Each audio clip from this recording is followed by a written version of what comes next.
हम बात करने वाले हैं क्लास 6 के चैप्टर 2 जिसमें हम फूड कंपोनेंट के बारे में बात करते हैं। तो पिछले चैप्टर में हमने बात की थी कि ये फूड क्या होता है और कैसे कैसे फूड हैबिट्स होती है ऑर्गेनिजम्स की। लेकिन अब हम बात करने वाले हैं कि फूड के अंदर क्या क्या कंपोनेंट्स होते हैं, फूड के पार्ट्स क्या होते हैं, फूड के अंदर क्या क्या चीज़ें प्रेजेंट हैं जो हमारी बॉडी के लिए ज़रूरी होती है। A meal must consist of different food components. Food is a main source of energy and nutrients in our body. अब क्या होता है कि फूड हमारी बॉडी के लिए अलग अलग सोर्स होता है। किसी मिनरल से हम, किसी न्यूट्रिएंट से, किसी भी फूड के पार्ट से हम क्या लेते हैं, किसी एनर्जी लेते हैं। किसी फूड पार्ट से हम क्या हमारी बॉडी रिपेयर करती है, किसी फूड पार्ट से क्या हमारी बॉडी ग्रोथ करती है, किसी फूड पार्ट से हमारी बॉडी के अंदर सर्कुलेशन, हमारी बॉडी के अंदर जो सिस्टम है वो चलती रहती है। तो सभी का अलग अलग काम होता है हमारी बॉडी के अंदर। तो जैसे सभी का अपना अलग अलग काम होता है, तो इसी तरीके से जो हमारा फूड होता है वो अलग अलग तरीके के इंग्रेडिएंट्स को रखता है। तो ये हम ऐसा तो कोई फूड नहीं है जिससे हम ये सारी चीज़ें ले लें। लेकिन जैसे मिल्क होता है, मिल्क को हम बोलते हैं milk is a complete food. तो कुछ को छोड़ के, एक्सेप्शनल हर जगह है लेकिन उनको छोड़ के बाकी ऐसा कोई कंप्लीट फूड नहीं है जो हमारे सभी इंग्रेडिएंट्स को अपने पास कंप्लीट तरीके से रखता है। तो क्या करते हैं, उसके लिए हम अलग अलग ऑर्गेनिजम्स या अलग अलग प्लांट्स या अलग अलग फ्रूट्स, वेजिटेबल्स, इन सब चीज़ों पे अलग अलग डिपेंड्स होती हैं कि किसी चीज़ से कुछ मिलता है, किसी से कुछ मिलता है, ठीक है ना। तो इसी वजह से हमने उसको एक कैटेगरी में डिवाइड कर दिया है। तो उसके बारे में अब हम पढ़ने वाले हैं इसके अंदर, राइट। तो जैसे human body need different kinds of nutrients for proper functioning. A single type of food item does not have all nutrients needed by our body. Eating a variety of food items provide all necessary nutrients in the required amount. The nutrients present in the food including carbohydrate, proteins, vitamins, fat, minerals. Food also contain fiber and water beneficial to our body. तो ये सब चीज़ें क्या होती हैं, ये हमारी सब फूड के पार्ट हैं कि फूड हमारा अलग अलग अमाउंट में इन सब चीज़ों को कंटेन करके रखता है। और इन्हीं की वजह से क्या होता है कि हमारी बॉडी फिर से बूस्ट होती है और फिर से एनर्जी आती है, फिर से बिल्डअप होती है, फिर से हमारी डिजीज़ फ्री होती है। तो इन सब चीज़ों में हमारी बॉडी के लिए जो जो नेसेसरी चीज़ें होती है वो हम अलग अलग फूड से लेते हैं। तो बात करने वाले हैं न्यूट्रिएंट्स। अभी जो हम इतनी बात करें कि न्यूट्रिएंट वो होता क्या है। तो nutrients are the compounds in food that provide us with energy, that facilitate repair and growth and helps to carry out different life process। अब क्या होता है कि न्यूट्रिएंट्स वो चीज़ें हैं जो हमें एनर्जी देती है, जो हमारी बॉडी को रिपेयर करती है, जो हमारी बॉडी को ग्रोथ करती है। तो इन सब में जो हेल्प करती है उसी को हम क्या बोलते हैं, न्यूट्रिएंट्स बोलते हैं, राइट। अब बात करते हैं कंपोनेंट ऑफ फूड कि फूड के क्या क्या कंपोनेंट्स होते हैं। सबसे पहला कंपोनेंट आता है protein. These are required by the muscles, blood, skin, hair, nail etcetera. ये चीज़ें अब जैसे नेल्स हैं, हमारे हेयर हैं, बाल हैं, स्किन है, मसल्स है, वो सब किससे बनी होती है, हमारी प्रोटीन से बनी होती है। प्रोटीन का हमारी बॉडी के अंदर बहुत ही ज़्यादा और बहुत ही इम्पोर्टेंट काम होता है, ठीक है ना। तो जैसे प्रोटीन ये सब चीज़ें काम करती है तो हमें मिलती कहाँ से, जैसे मीट, फिश, एग, चीज़, इन सब से हमें ये मिलती है। एनिमल्स से भी हमें मिलती है, मिल्क से तो मिलती ही मिलती है। मिल्क के अंदर ये सब चीज़ें होती है। The protein present in the milk and egg contain all amino acids required by our body. These are a valuable source of energy for kids. अब क्या होता है, हम कहते हैं कि दूध पियो दूध पियो दूध पियो, क्यों कहती है इतना, क्योंकि दूध के पास एक अच्छी अमाउंट में प्रोटीन प्रेजेंट होता है, अमाइनो एसिड्स प्रेजेंट होते हैं जो हमारी बॉडी को बहुत रैपिडली ग्रोथ कराता है, राइट।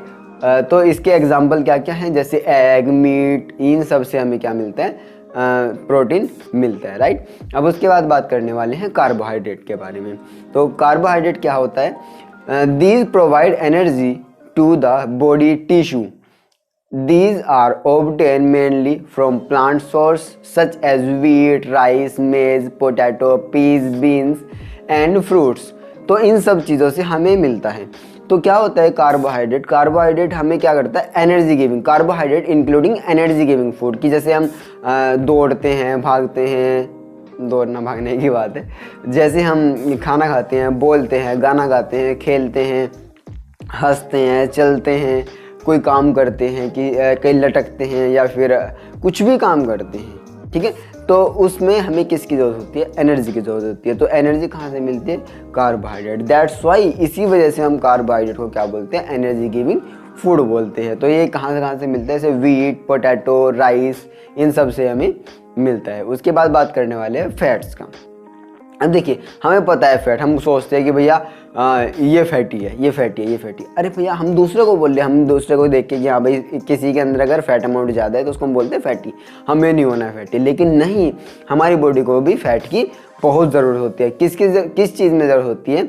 बात करते हैं। The vitamin are absorbed, stored and transported by the fats. अब अगर बॉडी के अंदर फैट्स नहीं होगा तो प्रोटीन को भी ट्रांसपोर्ट नहीं कर पाएगा, एब्जॉर्ब नहीं कर पाएगा, अब और स्टोर भी नहीं कर पाएगा। अब सोच लीजिए कि प्रोटीन नहीं, वाइटामिन। तो वाइटामिन को एब्जॉर्ब करने का, स्टोर करने का और ट्रांसपोर्ट करने का काम कौन करता है? फैट्स करता है। That's it. तो they moisturize our skin, supply energy of different parts of the body. All the cooking oils, milk, egg supply fat to our body. तो मिल्क से, इन सब से हमें क्या मिलती है? फैट हमें मिलता है, जो हम हमारे वाइटामिन्स को हमारी बॉडी के अंदर सप्लाई करता है, ठीक है। अब जैसे अभी बताया आपको कि फैट वाइटामिन्स को सप्लाई करता है, तो बात करते हैं वाइटामिन्स क्या होती हैं। तो vitamins these are responsible for the growth and maintain our body. तो हमारी बॉडी को मेंटेन और ग्रोथ करने के लिए क्या होती है? वाइटामिन्स होते हैं। वाइटामिन्स डिफरेंट टाइप के होते हैं, जैसे ए, बी में भी बहुत सारी वैरायटी आती है, B6, B12, इस तरीके से। और क्या आते हैं? Vitamin C, vitamin D, vitamin E, vitamin K, ये बी कॉम्प्लेक्स होता है। तो अगर आपको इन वाइटामिन्स के ऊपर अलग से वीडियो चाहिए, अलग से कोई इन्फॉर्मेशन चाहिए, तो आप नीचे कमेंट कर दीजिएगा, मैं आपको इसके बारे में भी एक अलग से वीडियो बना के पूरे कंप्लीट वाइटामिन्स का चार्ट बनाइए, कौन से वाइटामिन कितने हमारी बॉडी में चाहिए होती है, और उसकी कमी से अगर हमें वो विटामिन ना मिल पाए तो उसकी कमी से हमें क्या डिजीज़, क्या बीमारी या क्या हमारी बॉडी के अंदर डिफेक्ट हो सकता है, उसके बारे में बात करेंगे हम नेक्स्ट वीडियो में। जब आप कहोगे कमेंट करके तब बनाएंगे हम, राइट। उसके बाद बात करने वाले हैं मिनरल्स के बारे में। तो मिनरल्स क्या होते हैं?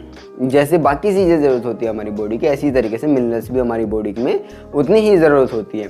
तो the minerals, non metals and the salts and metals. तो मिनरल्स इंक्लूड करता है किसको?